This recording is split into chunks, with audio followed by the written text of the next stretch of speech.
aleluia, essência. Eu quero, nessa noite, você abra comigo a sua Bíblia, o livro de Eclesiastes. Eclesiastes capítulo, a voz já foi. Eclesiastes capítulo 12, versículo 1, é um versículo muito conhecido e muito até sugestivo para um culto como esse, um culto de jovem.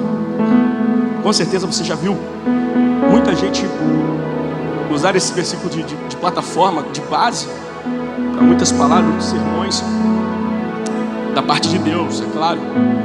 E essa noite eu quero ministrar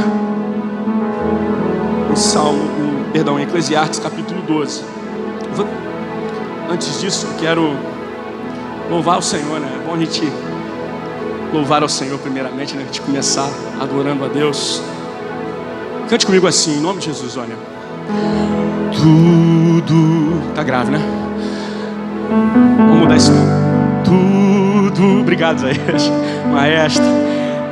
Está preparado aqui. Adore a Deus. A casa e o meu coração também.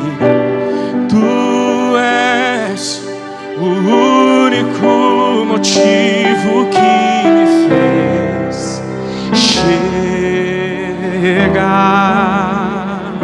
Aleluia. Os filhos já estão chegando aqui agora. Somos 2 ou 3 ou mais. Encontre meu coração disposto a queimar por ti. Todos os versos e canções que eu consegui cantar, todas as vezes quebrantado, só quero te falar que teu é o reino e a glória para sempre. Teu é o domínio e o poder. Amém, amém. Teu é o reino e a glória para sempre. Teu é o domínio e o poder. Amém, amém. Só tu és santo. Declare com todo o teu coração nessa noite. Só tu és. Oh, aleluia. Não há outro como tu, ó Deus. Não há outro como tu.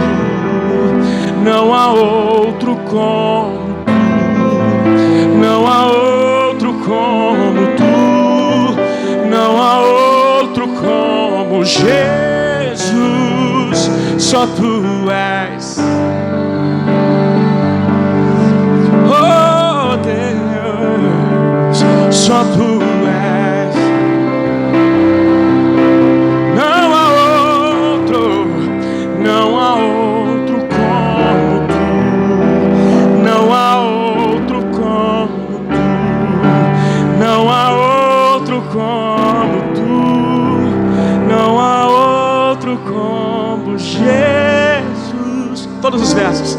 Todos os versos e canções.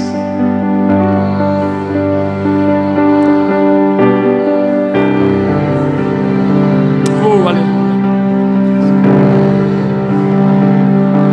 Que teu é o reino e a glória para sempre. Teu é o domínio e o poder. Amém. Amém. Teu é o reino e a glória para sempre. Teu é o domínio e o poder. Amém. Amém. Só Tu és, só Tu és santo, só Tu és, não há outro como Tu, não há outro como Tu, não há outro como Tu, não há outro como Jesus. Pro inferno escuta nessa noite, só Tu és santo.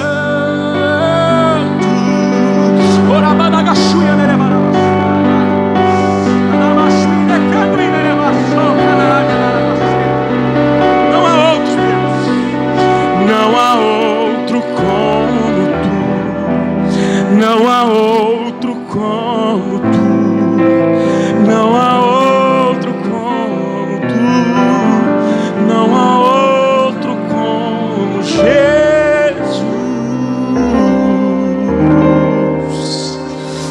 Oh, a Ti seja dada toda a honra, Senhor, toda a glória e todo o louvor, Senhor.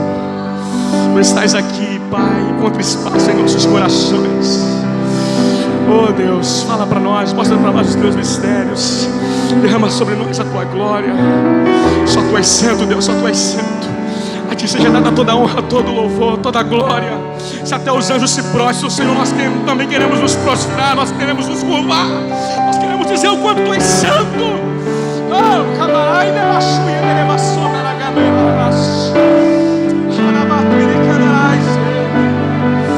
oh Deus,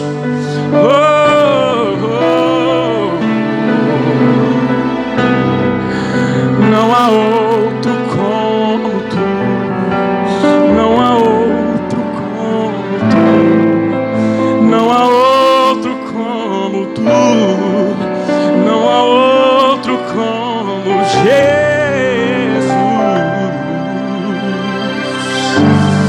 Aleluia, aleluia. Oh, Harabaçu e Candarai, onde estará na presença de Deus? Será que você consegue sentir essa alegria que eu estou sentindo aqui? Essa presença que eu estou sentindo aqui, querido? Amatu e Candarai, vem pro meio, vem pro meio. Jesus disse para o homem da mão resseguida, se eu não me engano, vem pro meio, não fica a tua mente dispersa, entra nesse rio. Eu creio que Deus tem algo tremendo para tratar conosco nessa noite. Eclesiastes capítulo 12. Eu quero ler aqui, a minha versão é tradicional. Eu quero ler nessa versão, mas eu queria pedir a Fernandinha, você pode colocar na versão linguagem atual. Bom, então eu quero primeiramente aqui ler na minha versão, e depois a igreja, nós todos em uníssono, vamos ler na versão atual. A minha versão diz assim: lembra-te do teu Criador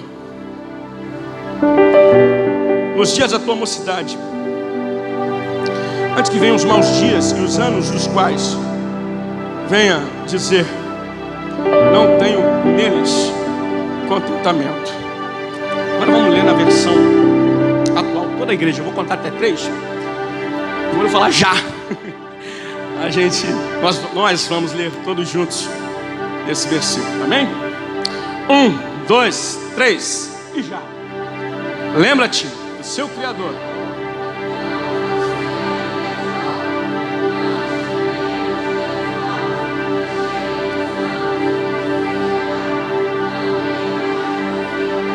aleluia.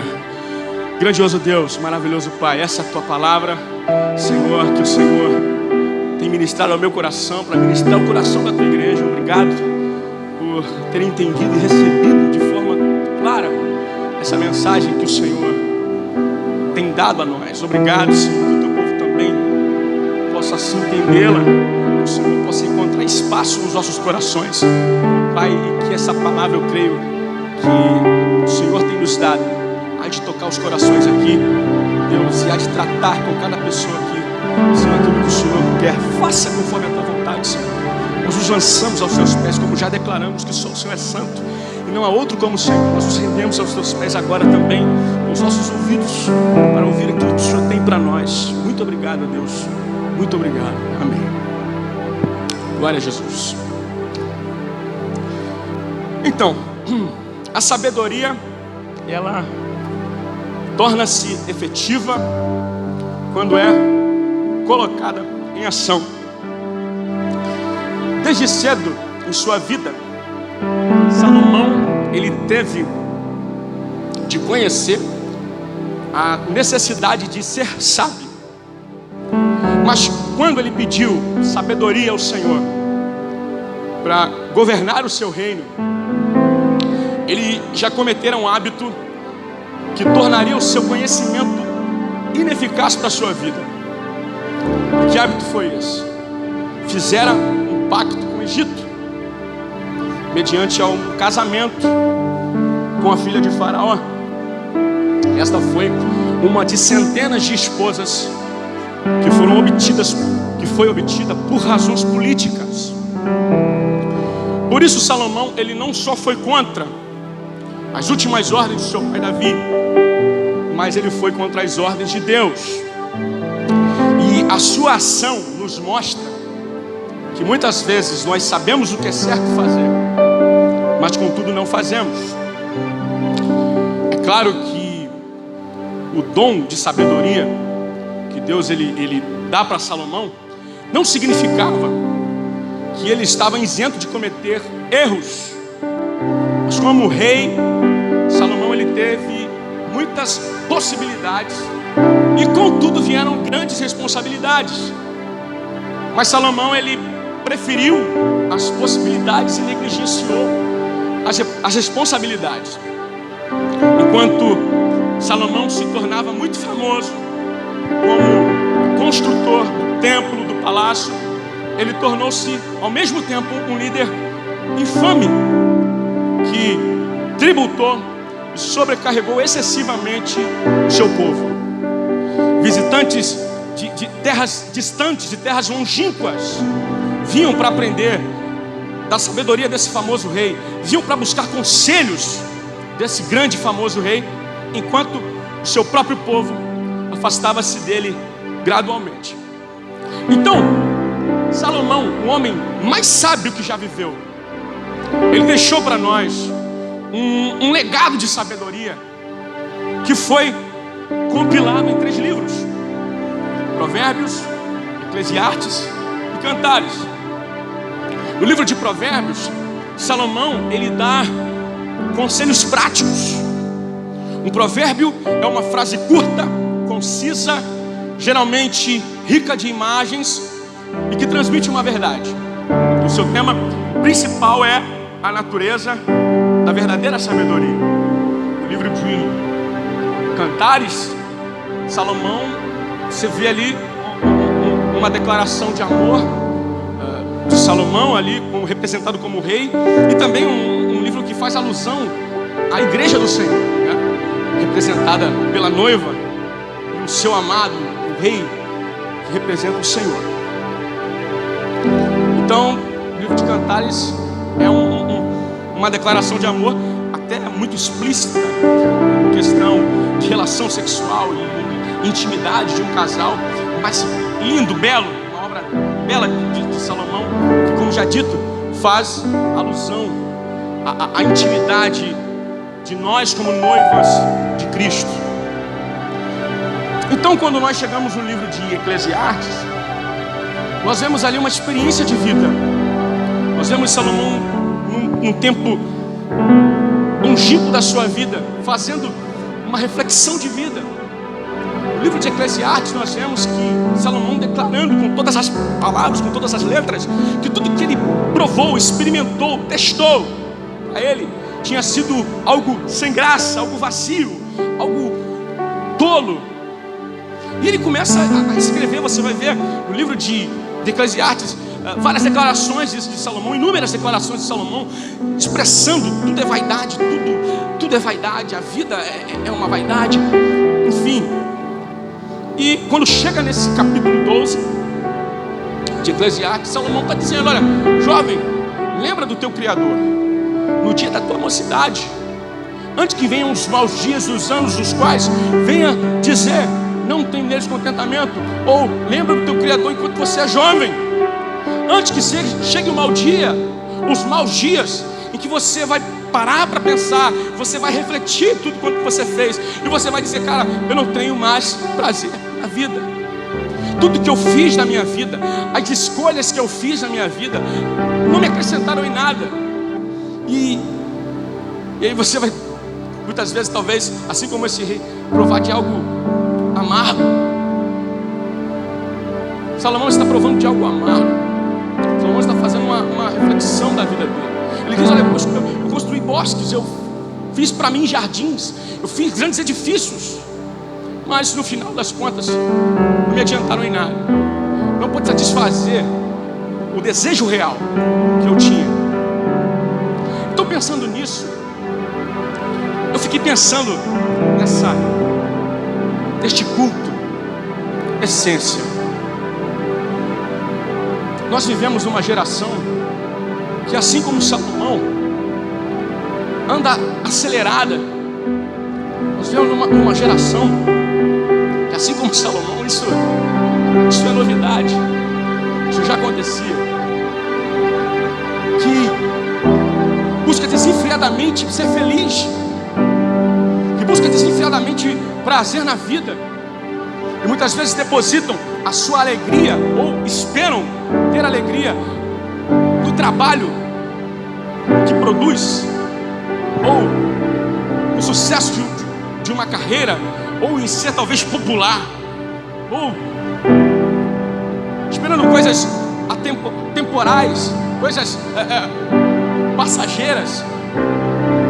Nós vivemos uma geração que está totalmente acelerada, que está totalmente, às vezes, um tanto quanto confusa.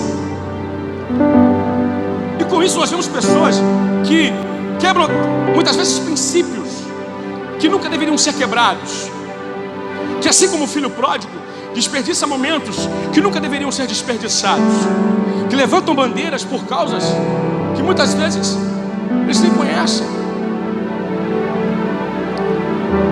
E Salomão está dizendo: olha, o princípio da sabedoria é o temor ao Senhor. O princípio para ser sábio é temer a Deus. Nós observamos que quando o temor de Deus se aparta da pessoa para com Deus, uma nação que não tem temor a Deus, uma pessoa que não tem temor a Deus, é uma pessoa totalmente sem rumo, é uma pessoa totalmente desalinhada, desordenada. Nós vivemos uma geração de jovens, isso é um fato, que não honra os seus pais, que não honra a liderança. Nós vivemos uma geração intolerante à repreensão, e muitas das vezes nós precisamos buscar palavras para que tal pessoa não seja ofendida. Nós vivemos uma geração não resiliente, numa geração que muitas vezes não tem força para receber uma palavra, talvez que não, né? Vamos assim dizer, para simplificar. E Deus está dizendo para nós: olha, eu quero uma geração forte. Outras vezes eu tive a oportunidade de ministrar a palavra do Senhor aqui, e a gente deu vários exemplos. O exemplo de Elias, um profeta do Senhor, um cara não resiliente, um cara, vamos assim dizer, um camaleão. É um cara que se adapta em qualquer lugar, é um cara que é polivalente. Deus direciona ele: olha, vai lá e ministra para o rei da nação de Israel, ministra para Acabe, e fala para ele que eu tenho reprovado a sua ação, eu tenho reprovado a sua obra. E ele está lá, e daqui a pouco Deus fala para ele: olha, vai para a cidade de Sarepta, porque lá tem uma viúva que ela vai te sustentar. Você vê um cara resiliente, um cara que vive em qualquer lugar. E depois vem João Batista, um cara que tinha uma eloquência até um tanto quanto estranha. As pessoas admiravam a eloquência desse homem, e era um homem que falava palavras muito duras às vezes, que chegava a ofender alguns, mas era um cara um tanto quanto não resiliente. Era um cara resiliente, um cara forte, rústico, bravo. E Deus tem chamado uma geração assim, uma geração forte, uma geração que esteja disposta a pregar a verdade, uma geração que esteja disposta a aguentar o preço da cruz. Certa vez, 2 discípulos de Cristo disseram: Senhor, na sua glória, permita-me que eu sente à tua direita e meu irmão à tua esquerda. E Jesus olha para aqueles discípulos, para aqueles jovens, e fala: vocês não sabem o que vocês estão pedindo. Mais à frente, os tempos se passam e a gente vê que na glória, quem estava à direita e à esquerda de Jesus eram 2 ladrões. Jesus mostra com isso que a glória, na verdade, era a cruz. E é um louvor que me chama muita atenção e que me faz lembrar dessa situação, que é o louvor do PG, que diz: eu vou passar pela cruz e me derramar, vou passar pela cruz e me arrepender, vou passar pela cruz, caída está manchada de sangue, algo assim. Isso fala profundamente ao meu coração, porque muitas vezes o caminho da glória é passar pela cruz. O caminho da glória é se render a Cristo, é estar disposto a pagar o preço para poder fazer com que a glória de Deus seja promovida. E agora você vê, Salomão está dizendo: olha, lembra-te do teu Criador no dia da tua mocidade, antes que vinham os maus dias. Ele está dizendo: lembra de Jesus agora enquanto você é jovem. Muitas vezes eu vejo pessoas em condições deploráveis, em condições sofridas. Com certeza você já deve ter visto, já deve ter passado por algum lugar e você viu talvez alguém mendigando, alguém numa situação que você olha e diz: caramba, pelo menos eu penso assim, o que esse cara fez com a juventude dele para estar dessa forma? O que esse cara fez? Aonde ele desperdiçou um tempo? A gente vê que muitas coisas da nossa vida são traçadas mediante as nossas escolhas. As nossas escolhas é que vão definir qual vai ser o rumo da nossa vida. Por quê? Plantar é opcional, agora colher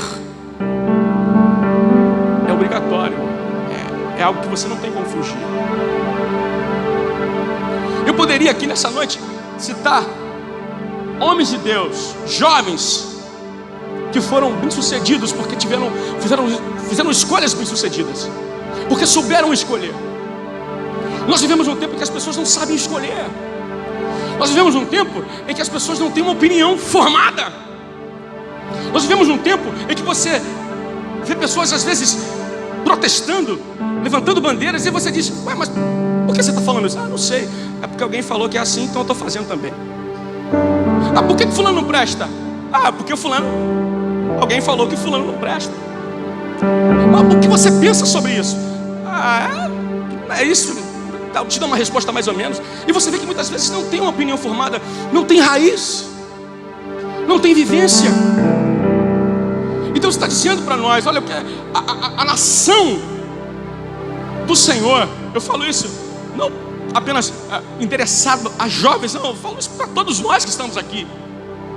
Que Deus conta com o povo nesse tempo, Deus conta com uma geração nesse tempo, uma geração firme, uma geração compromissada com a verdade, compromissada com a palavra, compromissada com o que realmente Deus quer.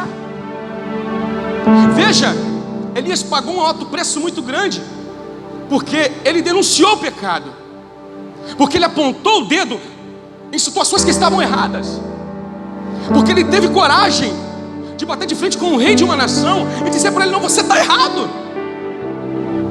Não é esse o caminho que Deus quer. Não é isso a vontade de Deus, não é essa a direção que Deus tem.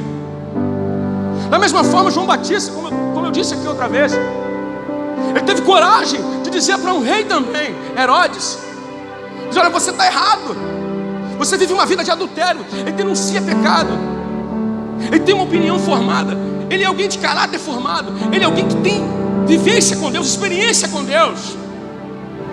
E a resposta para nós hoje é essa: experiências com Deus. Nós precisamos ter experiências com Deus. A resposta para nós cristãos, nos dizemos cristãos,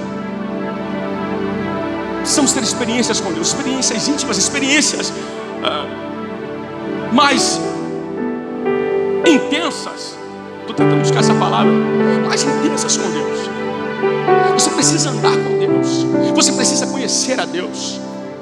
E muitas vezes a gente vê pessoas que entram no culto, saem do culto, vêm numa rede, pessoas que aparentemente estão felizes, estão extravagantes, estão sorrindo, estão extrapolando na presença de Deus, estão saltando, mas que ainda não tiveram experiências com Deus.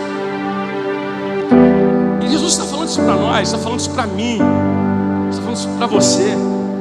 Nós precisamos ter experiências com Deus.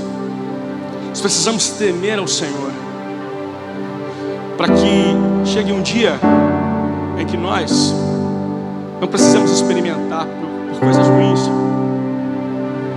Eu queria, se eu tivesse a oportunidade, um dia eu tenho essa, não sei se vai ser possível, fazer uma entrevista com Sansão e perguntar para ele: Sansão, o que aconteceu?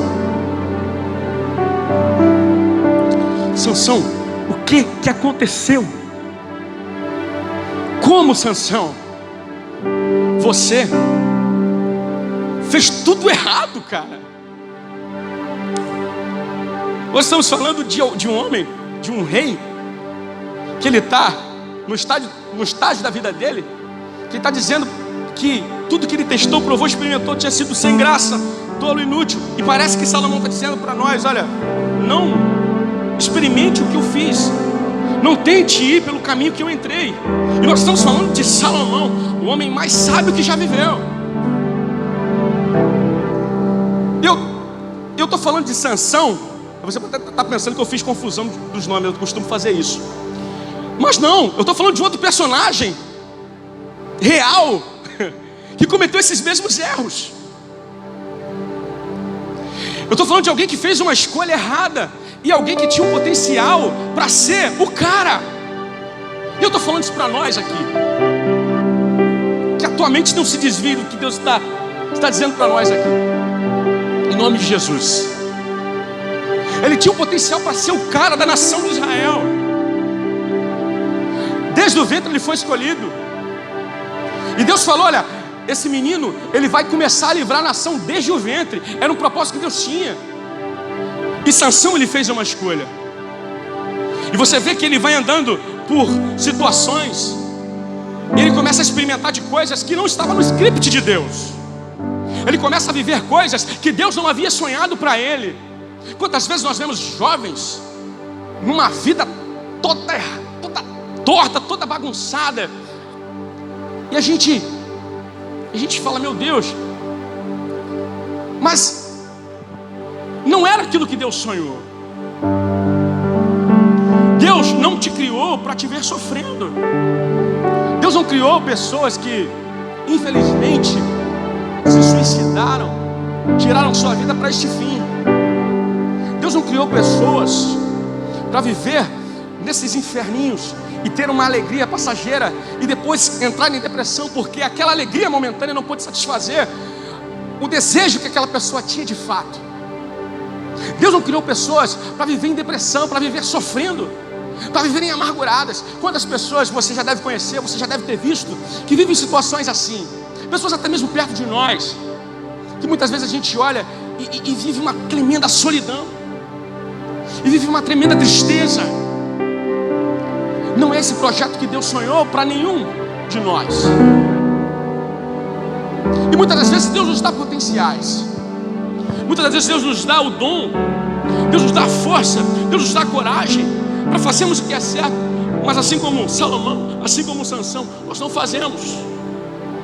Veja, um homem que Deus dá a ele uma força física tão grande que o cara consegue levantar o portão de uma cidade e levar uma distância de quilômetros. Veja, um homem que Deus dá uma força física tão grande que ele consegue matar 1000 homens com uma queixada de jumento. Um homem que Deus dá a ele uma força tão grande que ele consegue matar um leão. E a Bíblia fala que o Espírito Santo, ele se apossou tão possantemente de Sansão que ele matou um leão como quem matasse um cabrito. que amarra 300 raposas. Eu fico pensando, como é que ele fez isso? Amarrar, o cara sozinho, amarrar 300 raposas, soltar na vinha dos filisteus e atirar fogo nela. 300 raposas. Mas você vê o final desse camarada, é triste. Você vê um homem que foi chamado por Deus, um homem que antes botava o terror na nação inimiga, agora ele tem os seus olhos vazados. Os inimigos estão zombando dele, estão rindo dele, como quem dissesse assim: você não era o tal Sansão? Você não era o cara? Não era você que plantava o terror? Cadê a tua força agora? Por quê? Houve um momento na vida de Sansão em que o temor se apartou da vida dele. Houve um momento na vida de Sansão que o temor se apartou e consequentemente a sabedoria se apartou dele. E ele agora está vulnerável. Ele revelou o seu segredo. E nessa noite Deus tem um segredo, Deus tem um mistério para cada um de nós aqui. E entenda isso como um presente de Deus. Deus, ele tem um plano, um mistério para cada um de nós aqui. Para você, jovem, que está aqui nesse lugar, que está ouvindo essa palavra. Deus, ele tem um segredo, um mistério contigo, uma aliança contigo, e que você não pode quebrar. Que você não quebre, que você não revele esse mistério, esse segredo para ninguém. Mas, irmão Alex, que mistério é esse? Que segredo é esse?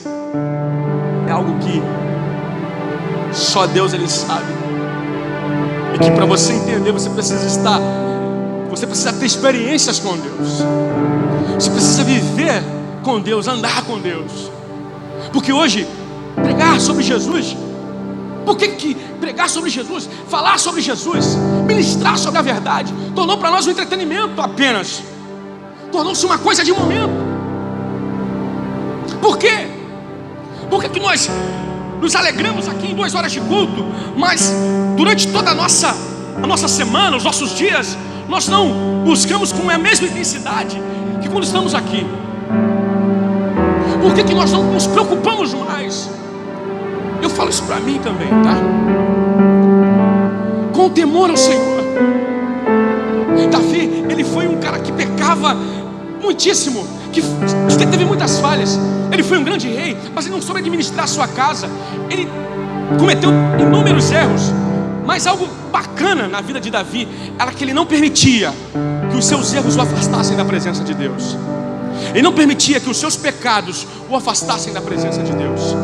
E o que eu quero dizer com isso nessa noite, eu já vou terminar, é que não permita que a presença de Deus se aparte da tua vida.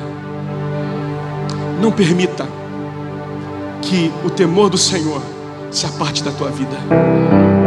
Não permita que o mundo abafe o que Deus tem para você. Não faça escolhas erradas. Não cometa erros que vão perpetuar e vão render para a tua vida coisas desagradáveis que você diga daqui a anos: cara, o que eu fiz da minha vida? Por que eu entrei por esse caminho? Eu poderia ter escutado os meus pais, eu poderia ter escutado os meus líderes, eu poderia ter gastado meu tempo naquilo que era certo, dentro da casa do Senhor, na presença de Deus. Eu poderia ter gastado meu tempo com coisas realmente produtivas para Deus, que agradassem a Deus, mas eu quis entrar no caminho legal, no caminho fácil, no caminho que foi mais conveniente para mim. Por quê, querido? Um dia a conta chega. Um dia a conta chega. A conta das nossas escolhas, a conta daquilo que nós escolhemos, daquilo que nós plantamos, chega. Um dia a conta chega. Uma vez eu vi um cara pregando, e ele pregava exatamente em cima deste versículo. Ele falou um negócio que a igreja riu, e eu fiquei pensando naquilo depois. Eu falei: meu Deus do céu. Ele disse uma coisa assim: cara, aproveita que você é jovem para correr, para pular. Aproveita que você é jovem para fazer a presença, para pular na presença de Deus, para fazer a vontade de Deus no auge da sua carreira. Que vai chegar um dia, ele usou essas palavras, que você vai olhar para o neto e você vai dizer para ele assim: me dá um copo d'água, ele vai dizer para você: vai me dar quanto, velho? Eu falei: caramba, que doideira. Ele falou assim: vai chegar um dia que você vai querer comer um amendoim. Não vai poder porque você não tem dentes. Vai chegar um dia que as dores virão. Isso é sério. Sou um tanto engraçado, mas é sério. Um dia nós vamos ficar velhos. Você é jovem ainda, amanhã é velho. Velho será. É verdade. Um dia a conta vai chegar. Quantas vezes você vê pessoas no auge da sua carreira, no auge da sua juventude, né? Usando uma expressão, na flor da sua idade, e a pessoa mal e tal, balada, e eu tô mostrando o que Deus fez, o que Deus... Tem pessoas que usam essa expressão, né? Que é bonita para se mostrar. Mas como o próprio Salomão disse, isso é vaidade. Chegou um momento da vida dele que ele falou: isso tudo é vaidade.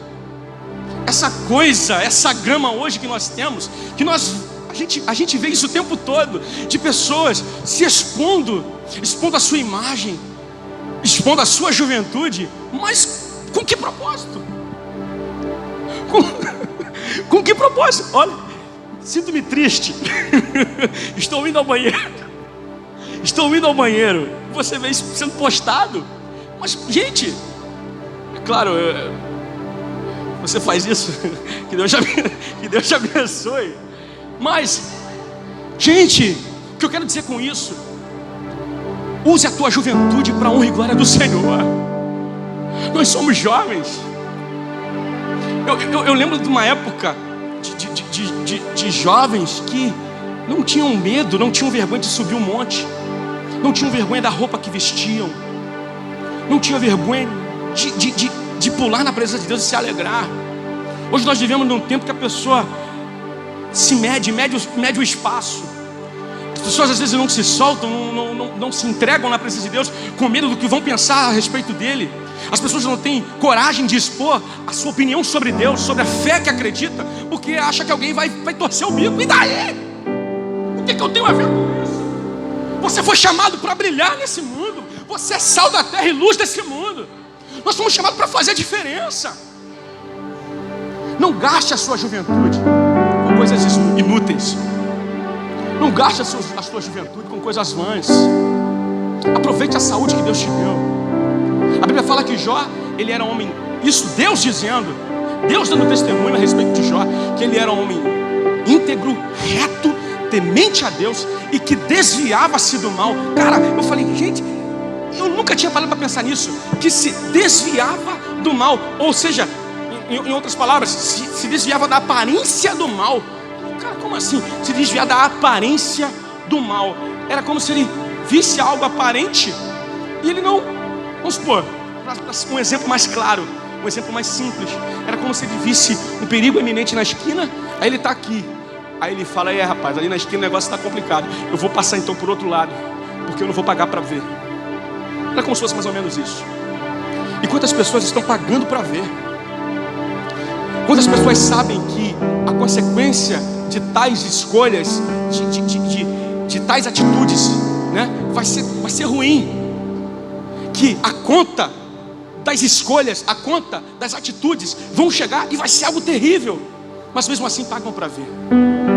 Quantos jovens que tiveram a sua vida ceifada? Eu tive pessoas na minha família que resolveram entrar para a vida errada, para a vida do cão, tiveram suas vidas ceifadas, mas que viram exemplos também na família e mesmo assim entraram. Aí você fala: cara, que doideira. Quantas vezes você vê jovens sendo mortos numa esquina de prostituição, de boca de fumo, de tráfico, e a pessoa, e o cara morre hoje e amanhã tem mais 5 lá, e você fala: que doideira é essa? O que dá coragem a essas pessoas? Você vê a ação do diabo na vida dessas pessoas, e a gente fala: meu Deus, o que se passa na mente desse jovem? É muito triste você passar numa esquina e você ver jovens de 14, 15, 16 anos numa vida dessa. Às vezes dá vontade de você pegar no braço, sai daí agora, vambora. Mas não tem como. São escolhas que eles fizeram, que as pessoas fizeram. Mas nós temos o poder de ministrar sobre eles. Nós temos o poder, Deus nos deu essa autoridade de ministrar sobre a vida dessa pessoa, que esse demônio vai cair por terra em nome de Jesus, que o espírito da morte não vai ceifar a tua vida. Deus nos deu essa autoridade. Daniel, ele rapaz, meu Deus, eu falei que eu ia terminar, mas as coisas vêm vindo exemplos na nossa cabeça e a gente vai embora. Daniel, ele viveu numa cúpula. É o último exemplo, eu prometo. Me suporta só mais um pouquinho. Ele viveu numa cúpula que ensinava feitiçaria, bruxaria de forma aberta. Ele era jovem, mas ele fez a diferença ali. Eu disse isso aqui uma vez. Ele poderia ter dado inúmeras desculpas. Senhor, porque eu fui tirado da minha terra, não tem como ser fiel aqui. Mas ele foi fiel a Deus. Ele foi fiel a Deus. Ele não perdeu o time, ele não perdeu o tempo. Ele orava 3 vezes ao dia. E segundo a sua tradição, ele está na Babilônia, mas ele não perdeu o time. Ele não perdeu o tempo. Ele não perdeu o tempo de Deus. Ele está orando, algo tremendo. Ele foi fiel ao Senhor e fez a diferença. Ele tocou em corações de reis, de monarcas, de imperadores, né? Até então a Babilônia era a senhora mãe do mundo. E reis vieram, reis foram, reinos, impérios vieram. E Daniel, ele continua ali no mesmo lugar, firme. Ele não tinha fome de poder. Ele não era pretensioso. Ele sabia do compromisso maior que ele tinha com Deus. Ele disse para Nabucodonosor: olha, esse sonho aí que você tem, o Deus dos céus é que pode revelar. Ele disse na cara de Nabucodonosor: olha, tudo que você tem, a cabeça de ouro que é a Babilônia, que representa você, foi Deus que te deu. Ele não tem vergonha de professar a fé dele. Ele não tem vergonha de dizer o quanto ele é temente ao Senhor. E nós, que somos, representamos a Cristo no nosso trabalho, representamos a Cristo na nossa escola, na nossa faculdade, ou em qualquer lugar que seja. Levantamos a bandeira da fé que uma vez nos foi dada, e dizemos que professamos a fé em Cristo Jesus, e que Ele é o Rei de toda a terra, e que toda a terra está cheia da sua glória. Nós levantamos a bandeira de Cristo Jesus, como jovens que somos, e dizemos: nós vamos ser a geração que vai fazer a diferença. Porque hoje só se ouve falar assim: nossa geração hoje está complicada, está difícil. De fato está, isso não é uma mentira. Mas nós temos o poder de virar esse jogo. Você tem o poder de virar esse jogo. Você tem o poder de mudar essa história.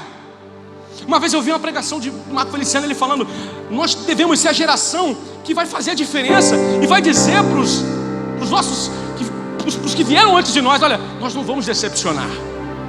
Nós não vamos decepcionar. Nós vamos fazer a diferença. Faça a diferença. Lembra do teu Criador no dia da tua mocidade. Lembra hoje. Não deixa para fazer amanhã o que você pode fazer hoje. Não perca a tua juventude com coisas vãs. Gaste teu tempo e energia naquilo que realmente importa, em agradar a Deus, em fazer a vontade de Deus. Não perca a essência de Deus. Eu estava no barbeiro e a gente já tinha dito, pastor, sobre o tema dessa rede, que seria essência. E só que a semana foi discorrendo, e eu pensando muito na palavra, mas assim, essa questão do tema em si, essência, eu não estava muito ligado. E eu estava conversando com o cara no barbeiro, e eu já tinha até esquecido desse tema. E a gente conversando, e o cara estava cortando meu cabelo, não, raspando minha cabeça, né?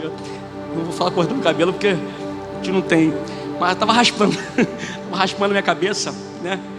E aí a gente conversando, ele falou: cara, eu gosto muito daquele hino que que cantou na minissérie Gênesis, quando Adão ele sai do jardim, né? E ele pede a presença de Deus de novo e pede a essência de Deus. Eu falei, caraca, que bacana, rapaz, legal isso aí, hein? Rapaz, confirmação, hein? Essência. A gente não pode perder essa essência. Você vê um cara que tinha tudo, o primeiro homem criado por Deus, o cara que teve o toque de Deus, que teve o DNA de Deus, o cara que viu do melhor que Deus tinha, o cara que era perfeito, o ser perfeito de Deus. De repente ele se vê expulso do jardim, longe da presença de Deus. Um homem que Deus todo dia ia no jardim para conversar com ele, para visitar ele, para saber como ele estava. Porque eu quero dizer isso para você, Deus, escuta isso, Ele se preocupa com você. Deus, vou dizer de novo, Ele se preocupa com você.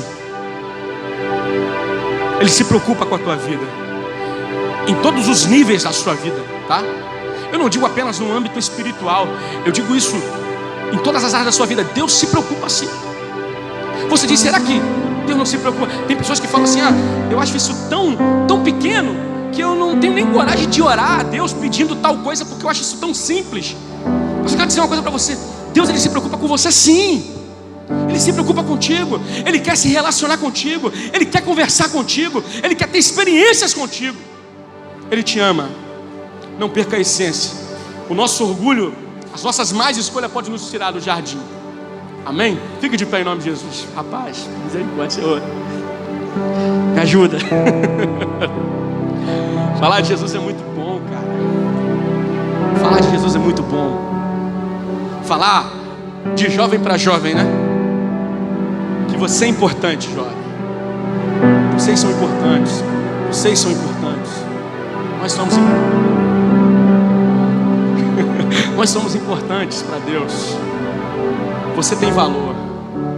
Se alguém talvez disse para você que o objetivo que você sonha, que o sonho que você tem é impossível, ou não vai acontecer, é por causa disso e disso, daquilo outro, ou porque você talvez seja diferente, ou porque você tem uma opinião sua, peculiar, quero dizer para você que você é importante para Deus, que Ele ama você, e mais do que te amar, Ele espera que você brilhe nessa terra como luz, que assim você foi feito para ser.